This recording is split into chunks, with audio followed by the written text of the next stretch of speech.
Hippopotamus, hippopotamus, hippopotamus, hippopotamus.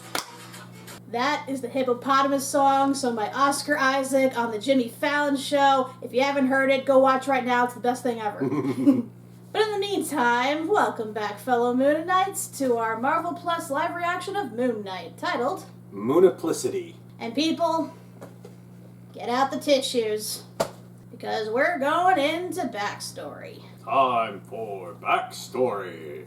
Yeah, I did my darndest to avoid spoilers, which I did, but that didn't save me from seeing people's reaction to it, and pretty much everyone's status was the crying emoji.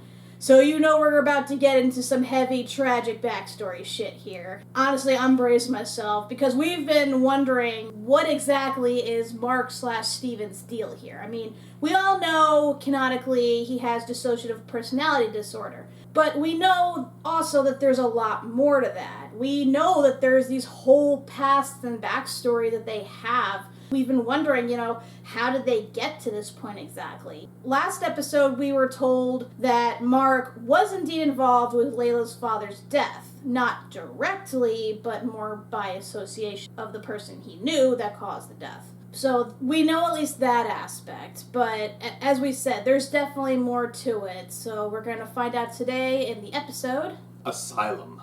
And hopefully find out who the heck that hippopotamus lady was.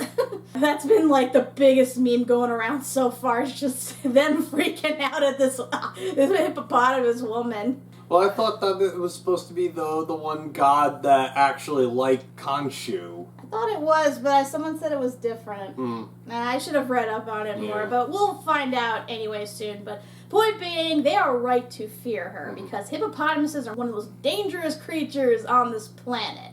And granted, she probably won't be that way, but who knows? So never trust a hippopotamus. Ever. They'll bite your face off.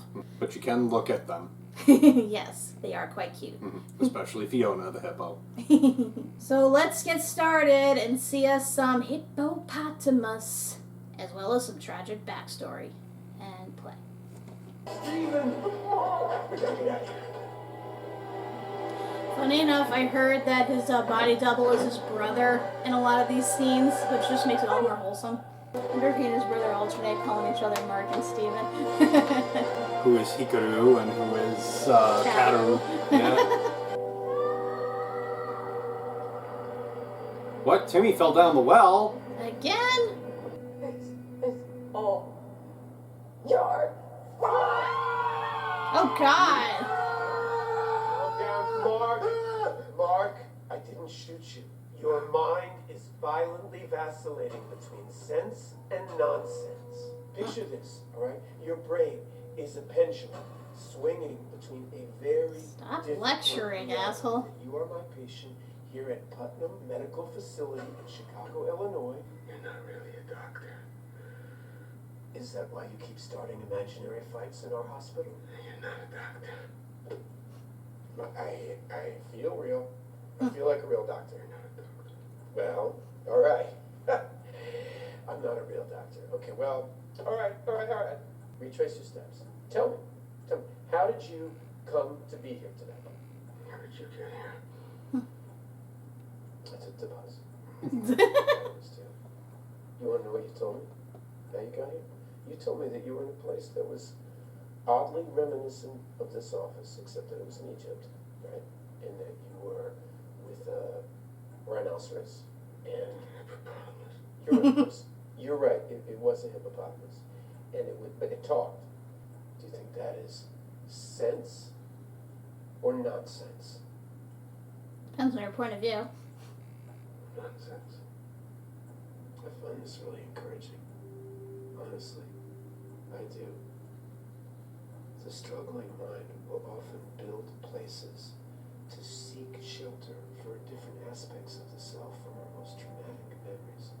It's called just an organizing principle, okay? Some people, they see a castle, right? Somebody else will see a maze or a library.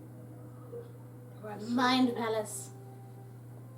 Yeah, or it could be a psych ward. Yeah. Hey, thank you. I feel really great.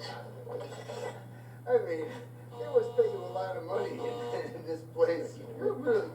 I tell you what, I feel like $1 million. Never felt so good. I want to see myself on thank you. Doctor, you're gonna lose. You're gonna lose it. No, and listen, Mark, be gentle with him. Be gentle with him. Listen, Oh, God. Ugh. Oh, man. Well, these meds are really amazing. Always so. Some good shit. Yeah, pretty much. Because just a second ago, I thought that I'd been shot to death. Oh gosh, this will really bake your noodle, but I think you were just taking a little time out. I'm afraid you're actually quite dead. Sorry, what? I'm dead. We're dead? So they're in some weird purgatory. Yes, Mark, I think she's right. I think... You are dead, dead, dead. Hold on a sec. It's been a minute since we've had a soul pastor here. Welcome, gentle travelers, to the realm of the Duat. Duat, the Egyptian underworld. This is Tawelet, goddess of women and children. Told you. And she's guiding us through our journey to the afterlife. So Don't you need to have to believe in the Egyptian afterlife in order to go there?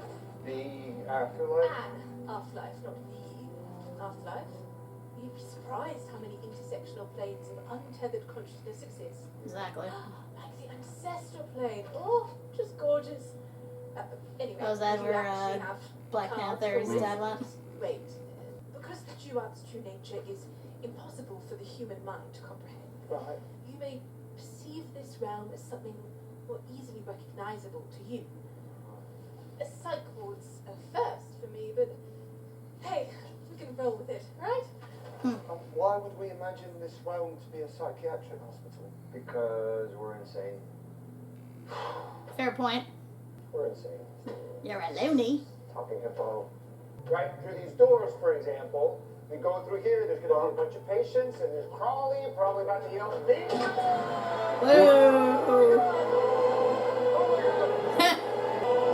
This is where the scales are to weigh their soul. This part I know. Where did you say we're going? We're sailing to our rooms. To feel the breeze, right, Tony? Oh, so he's the smart one, eh? If your heart's balanced in life, then you will spend eternity in paradise. The field of reeds. But before we get there, I've just got to do a quick little... Bling.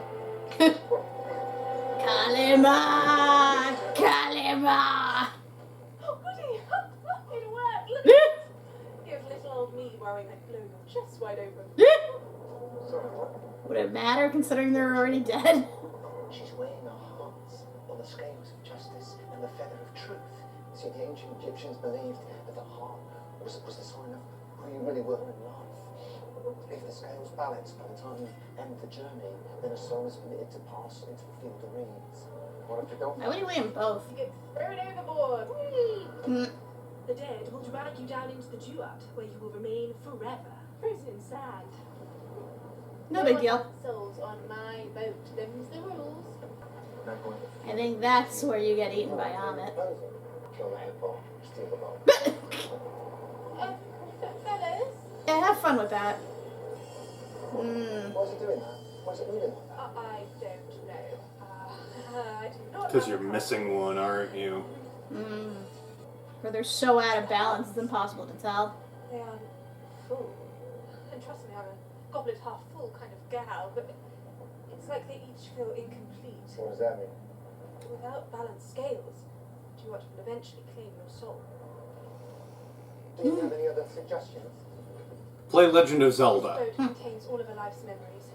Now, I don't know what you two guys have been hiding, but my advice, get in there and show each other the truth. Balance your scales before we arrive at the field of reeds, or your souls will be destroyed. Yeah, all right. No How are we supposed pressure. to do this? You know what Layla would be all right with if she were here right now? Just don't say it. I'm just saying there's one hippo and two of us, and this ship can't be that hard to steer. So, and we don't have to actually, have to what? Kill the goddess Tawede? No, just, find me a rope and or we can do What she part of says. goddess do you not understand? Whatever it is that we're hiding, apparently. I don't know about you, but my memories are a freaking mess. Yeah. Mine too. Remember when Khonshu turned the sky back? I remember. It was dumb. You remember this? Yeah, I don't know, it's just a street. You know, how many streets have you walked down your whole life? I walk this empty street on the boulevard of broken dreams. Beat me to it. Just a creepy cat filled with dead bodies. That's all it is. Surprises, guessing. This is the beginning of like a zombie film. Yours. Funny. Is this the Court of Miracles? Goodbye. They don't look like gypsies to me. You killed all of them? They were criminals, murderers. He was a mercenary, predators, right? The worst of the worst. Khonshu wanted them punished. What he meant by protecting the travelers of the night. And you remember each person. You tried taking a life. So if you do care, then yeah, you do remember everyone. Mark, why is there a child in a room filled with people that you've killed? Ooh. Don't go near him. What's your name? Oh, hold on there. Wait a moment. Wait a moment. Open the door. Mom? Who's ready? Who's hungry? Roro? Mom, come check out my drawing. You drew the fish with only one fin. Mark, be nice to your little brother. I'm not hungry. Want to go to the cave? He had a brother. Boys, we're gone too long. Hey, Mark. What do? Keep an eye on your brother, okay? Later, skaters. Wild crocodile. That doesn't sound ominous. I'll be rougher, though. Can you hear that, Dr. Grump? I sure do, Russell. Sounds to me like danger. Dr. Grunt. Mom said not to when it's raining. It'll be fine. Hold your baby. Ooh. Country bones. Boys! Don't go any further! The water's rising way too fast! You've got to get out of here! Boys! How stupid would they have to be to go in there when water was pouring into the cave? What are you doing here? Come on, then. You were supposed to keep him safe. Steven, let's go. I'm proud. This is all your fault. This is all your fault. Wow. See, come here. Just about to blow out the candles now.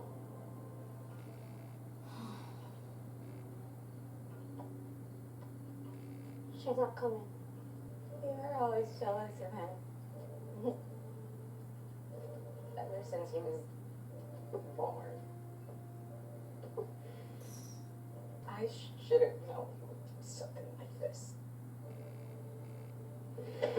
Oh, fuck yourself, bitch. Jesus. Son, please come inside. She will get help. We will fix this. You're supposed to fix this. I mean, why haven't you? Where are we now? Shoot her in the desert. Layla's father. Ever since you were a mercenary, that you killed hostages. And you believe that? Yeah. Wouldn't put it past you. Called for no witnesses, and I couldn't live with that. It was the doctor and Foodie, Layla's dad. Tried to get them all away. But we didn't make it. What happened to you? He died too.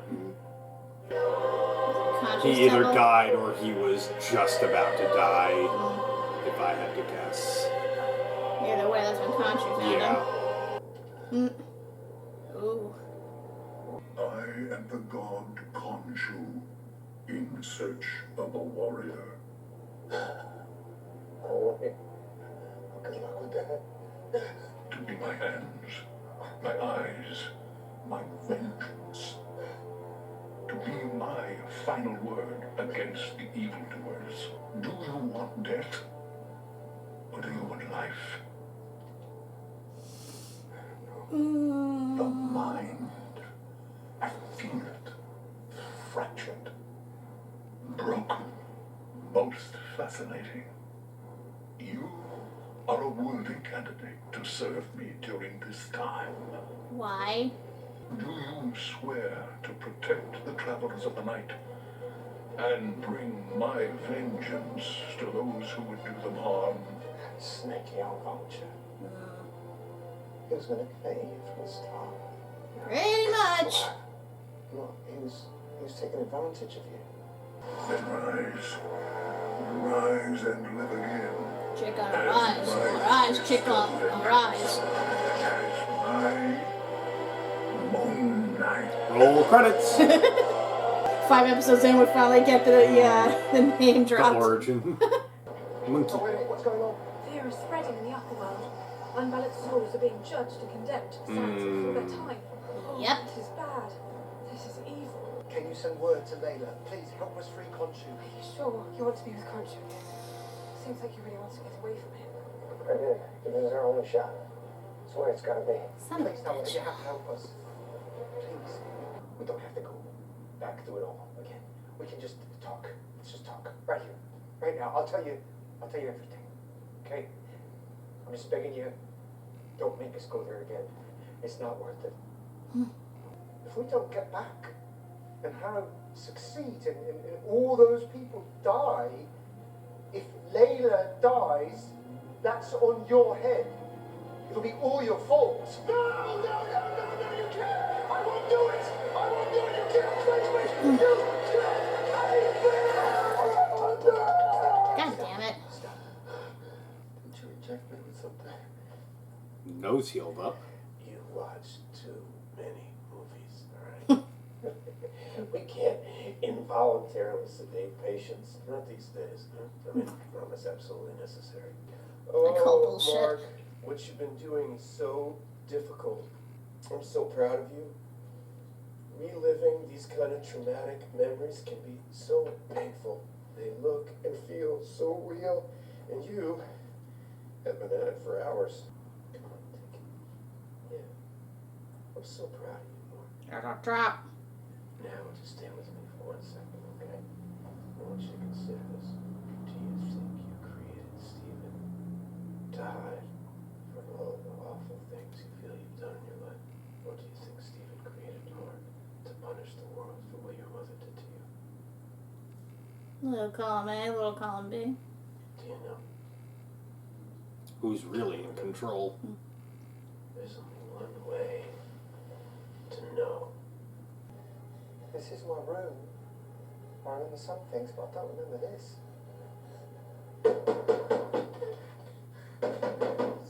Something wrong.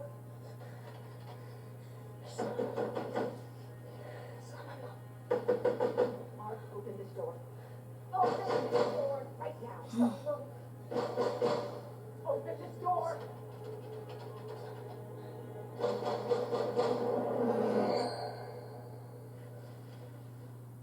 Bloody hell. Look at the state of this place. Better sort it out before Mum sees it. Mark, open this door right now!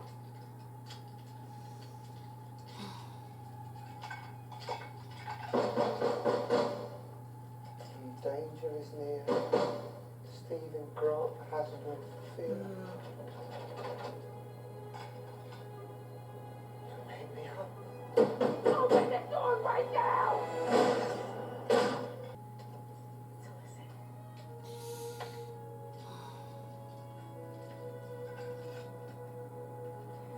I have to make I want to see what she did.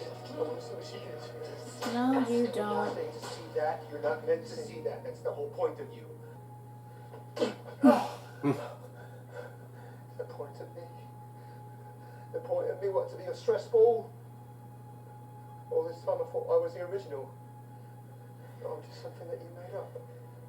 You've got to live a happy, simple, normal life. You understand? But it was all a lie, wasn't it? So what? What does it matter?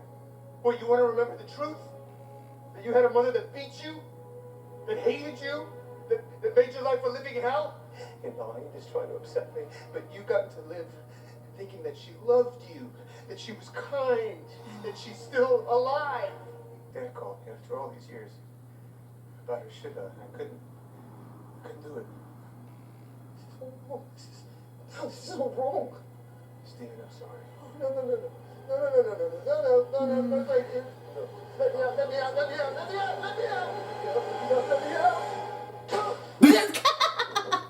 Oh, God, I'm so sorry.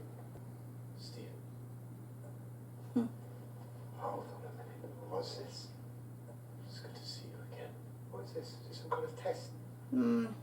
Steven, I'm your doctor, remember? Oh, you're a doctor. I'm here to help. Dr. Harrow, yeah? Is it? That's right. Oh, yeah, look at that. Wow. So you've really gone up in the world, haven't you? I was beginning to worry we might never speak again. No haircut. It was detached there. It's very... What's going on? Great, now I can't unsee it. My fault. I asked Mark to open up to you. I see memes, so many memes. Steven, when you first came in here, I was worried you were never even going to be able to acknowledge Mark. What do you mean, Mark? I brought us here? After your mother passed. Oi, don't say that. That's not true. That's not true. Oh, I'm sorry. I must... You having a laugh as well? Because I don't want to hear it. Steven, you say that again. My mother is alive. You say that again, I will freak out. I promise. That must be a mistake. Okay. Would you like to speak with her? What do we call her? You don't have a number, do you? Yeah, we have it on file. Hold on, let me just get down. No, actually, don't do that. It'll take 2 seconds. Don't bother her. No, she screams and calls. She's afraid of telesales. Sure. It's up to you. Sure. Is she alive or is she dead? Okay, good. Thank you. Oh, please don't do that. It's ready. Don't bother her, please. Hello, Mrs. Gray. Yes, this is Dr. Harrow. Steven's here. He'd like to speak with you. Steven, would you like to speak to your mom? Oh, is that?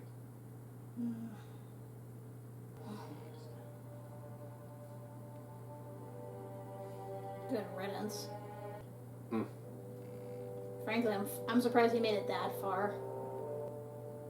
Dude, no. He should not have to go in there for her.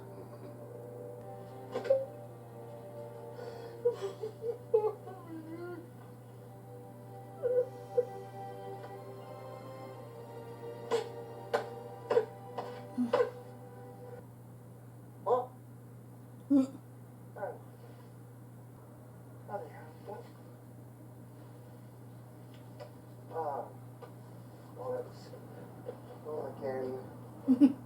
Hey, Mum. Hey, you alright? Yeah, would you believe it? I am totally lost again. I don't know where I am. So who's even calling? No, I know, I did it again. But I don't know, I'm looking down the street. This is it. Mom's death in Sugar 2 months ago. This was the moment our lives started bleeding into each other. Milwaukee. I couldn't face that. What the things I done. Mom. All those horrible things that she said to you. She was wrong. It wasn't your fault. I shouldn't have brought him in that cave. I shouldn't have brought him in the cave. You were just a child. It wasn't your fault. I've never seen the gates to the world above so close. Oh, no, no. I'm so sorry. Our scales never balanced. Our journey's come to an end. I cannot stop the inevitable. I was really rooting for you guys, but the unbalanced souls of the Duat now must claim yours. Oh, shit. Amber! Oh no, it's those speedy men I killed. They're coming to get me.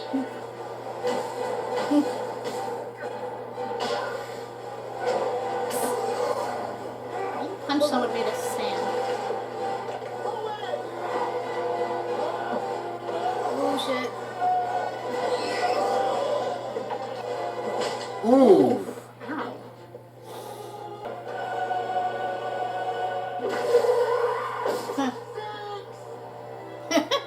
What was that cricket? Nice. So that's what they yell instead of 4. double tap.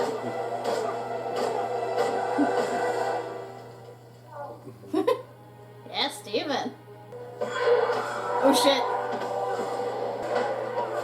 Ooh! Fuck!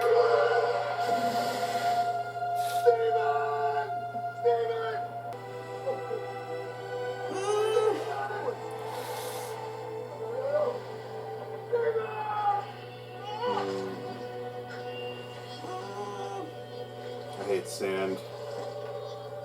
It's rough, of course. Gets everywhere. Turns you to stone, apparently. Or solid sand. Stop the boat!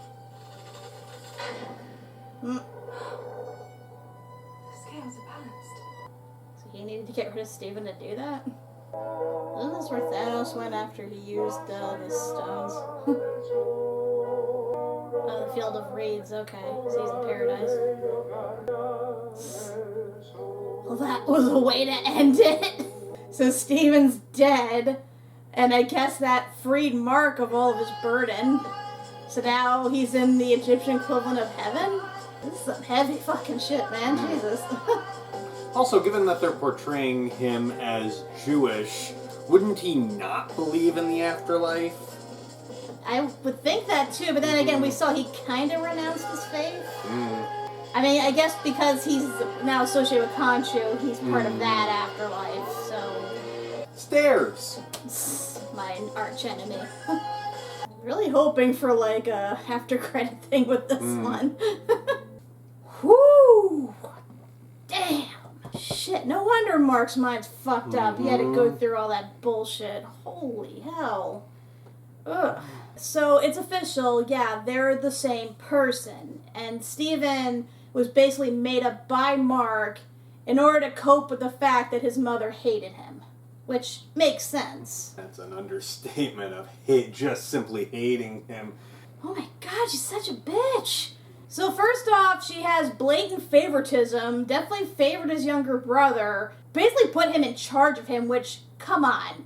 Don't do that shit. Like, I'm an older sibling. I always hated it when my parents put me in charge of my younger siblings. Like, you know, I'm the parent, so, you know, their well-being falls entirely on me. I hate it when parents do that. And naturally, when she does that with this, and of course his brother gets hurt, naturally she blames everything on him, which she shouldn't. And she holds on to that hatred for her entire life. She takes it out on him. She verbally, emotionally, and physically abuses him. And his dad doesn't do shit about it. I'm like, dude, you are just as bad. You know what she's doing. You see your son suffering, and you're just letting it happen. And you have the freaking nerve to try to prevent him from leaving home, forcing him to come to her Shiva? Like, why? Dear God. Like, I don't blame him for wanting to just make up this whole personality where that entire part of his life does not exist. Like, Jesus. And I get it. It was a really stupid thing for him to do, to lead his brother into that cave when it was raining and there was obviously water building up. That was stupid. But still. And also, where the hell did they go where that type of cave exists? Doesn't it show them living in the city? I'm a little confused here. Even so, like, I don't blame him for leaving. And then, of course, that whole thing, you know, with the hostages happened. I mean, I guess give him kudos that he tried to get them away before he inevitably had to kill them. And dear God, again, I will say this over and over and over again. Khonshu is a dick. I get he needed a warrior in order to do what he thinks needs to be done as the knightly god of justice or whatever, but he took a man with an obviously broken mind, with severe mental issues, who just wanted the sweet release of death, and manipulated him into becoming a superhero. Dear God. Into becoming a superhero killer. Yeah. Like, as if he didn't already have enough of that weighing on his conscience. Like, he's basically the Punisher, when you think about it. Except that he's not doing this of his own volition, he's doing it because Khonshu told him to. And I'm assuming that being Moon Knight would make him immortal. Pretty much. He has the healing armor. That means nothing can kill him. So that basically means he's doing this for eternity. That is worse than death. I'm sorry. And I know the way Khonshu phrased it was that these are obvious evildoers. They committed evil knowingly. This is them getting their justice or whatever. This is getting revenge. But even so, to make a person do that, especially with someone with severe mental problems like him, for an eternity, that is, like, beyond cruel. Oh, and also the fact that it should come as no surprise at this point that you created Arthur Harrow. If Arthur was in the state, like, even close to what Mark is, like, I could just imagine. Like, dear God. It's almost a good thing that he had this dissociative disorder to create Steven to cope with the stress, the trauma of all of this, because otherwise, you'd have another Arthur Harrow on your hands. Maybe not to the same extent, but somebody maybe who is as obsessed with killing or just cannot stop doing it. And he still has that one part of his personality he hasn't fully acknowledged yet, who we believe is the straight-up killer aspect of him. Like, I assume that's who takes over whenever he actively kills those people. Like, he probably is aware that he's killed them, but probably wasn't fully in control when he did it. And I gotta say, I was, like, so confused as to what was real and what was the fabrication of his mind, because I'm still not fully clear on it. So, has all the stuff we've been watching so far just been his imagination, or has that been real and the whole Asylum part is his imagination or I mind? feel like there has to be a mix of both. I would assume that there's part of it that is real, like the afterlife, being that he died, and that he's constructed this asylum in his head to cope with that and with Steven. I think it's entirely possible that all of these worlds simultaneously exist. So I guess we're doing like a multiverse thing, maybe. Maybe he's getting pulled between them. Yeah, like I think definitely he's existing in his mind, and I think what's her name said that like everybody has their own sort of conscious belief of an afterlife. I've had this sort of theory that maybe when we die, we don't actually go to some afterlife, but we kind of stay in our minds. Our minds kind of go through what we have to comprehend and to deal with dying. Or that, we just sort of live out in like a heaven or a hell of our own making. I kind of have a theory like that too, in that there's not necessarily the existence of a heaven or a hell or a purgatory or reincarnation, whatever. It's what you choose to believe in, and once you reach your end, that's the state of consciousness you go into for however long your mind exists outside your body. Because, you'll hear about, like, a whole bunch of these near-death experiences and how they'll all say they saw the same thing.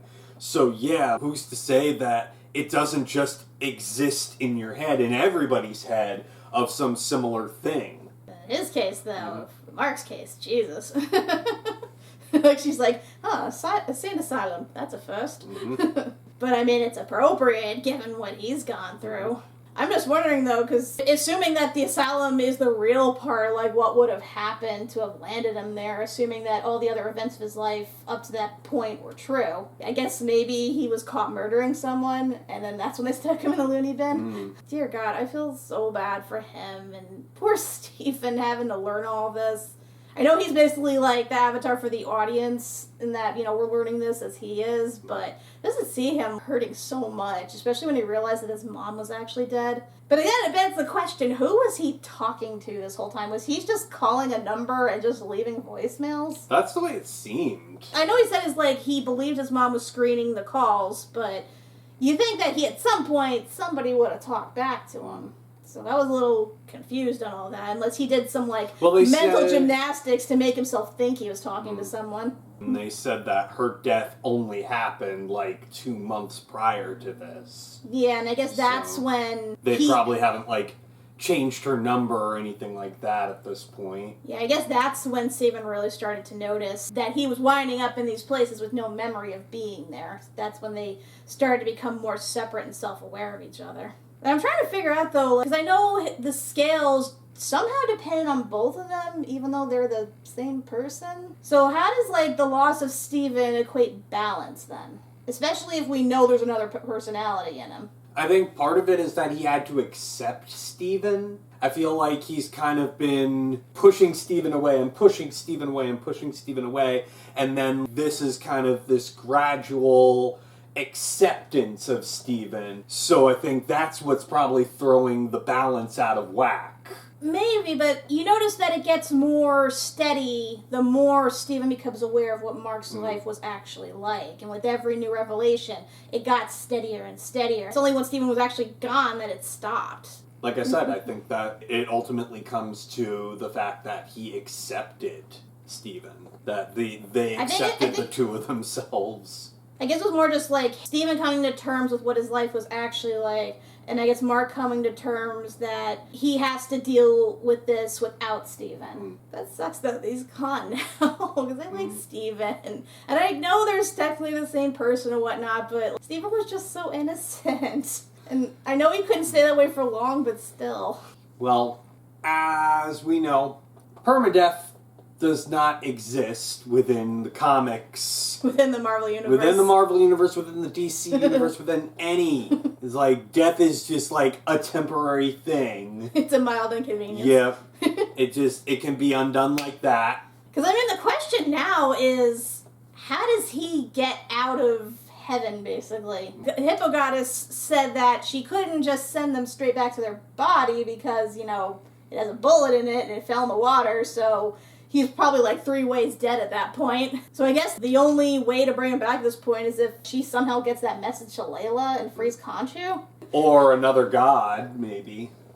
I suppose. Because honestly, the only way he's getting back at this point is with Khonshu's interference, which sucks, because that means they have to release him now, which means he goes back to a life of killing servitude. Dear God, he just can't catch a break. If it wasn't for the fate of the world at stake here, I would have, said, just let the guy have his peace. He's been trying so long to get that peace. But then we wouldn't have a show or a hero to look forward to in the future, would we? I do like that they briefly acknowledged about the other planes of existence. Like I said, with Black Panther's whole thing going on. Mm-hmm.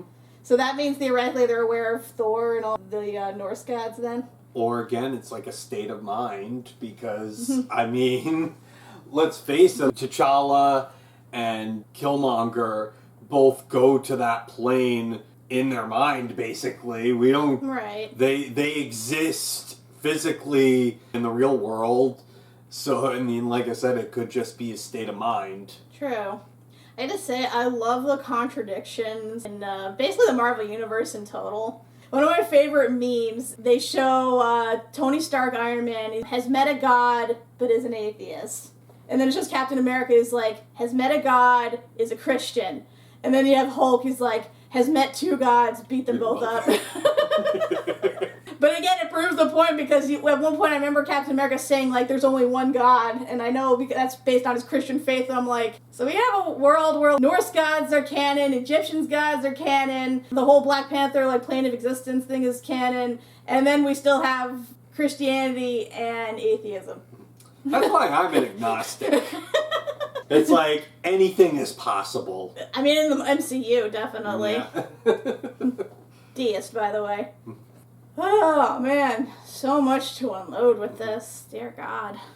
Now we're going to be on the edge of our seat for an entire week, waiting for the final episode of this to see how the hell Marc gets out of this. Because honestly, I think it's all up to Layla at this point. Hoping to God she gets the message and somehow frees Khonshu before Harrow kills everybody. Because let's face it, if he's judging everybody on a mass scale as to whether they deserve to live, the majority of the world's gonna die. Let's face it. It's gonna be like with Thanos, but worse. Except in this case, it's not just blindly an even ratio. People are gonna be judged, and let's face it, nobody is ever gonna be judged fairly, given how, gray everything is. And until next time, when we watch the final episode of Moon Knight, I'm Kat MacBerrie. And I'm Doug MacBerrie. And I think I need to go pray for a bit. Just, need to think about my life choices.